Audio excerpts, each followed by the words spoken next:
Ray Mbayang dan Dinda Hau merayakan Hari Raya Idul Adha dengan berkurban.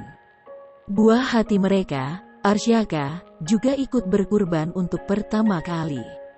Selain salat Id, Hari Raya Idul Adha juga lekat dengan berkurban. Sejumlah artis pun berbondong-bondong melaksanakan kurban, termasuk Ray Mbayang. Suami Dinda Hau itu tampak berkurban sapi. Tak sendiri, Ray juga menyertakan buah hatinya yang masih bayi, Arsyaka Liv Muhammad Mbayang, untuk ikut berkurban. Hal itu dibeberkan Ray melalui unggahan di Instagram Story. Ia kemudian mengabarkan bahwa sapi tersebut menjadi hewan kurban pertama bagi Arsyaka yang baru saja genap berusia 1 bulan.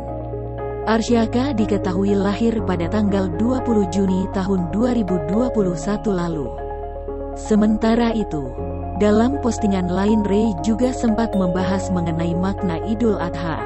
Pria berusia 23 tahun itu menyinggung soal keikhlasan.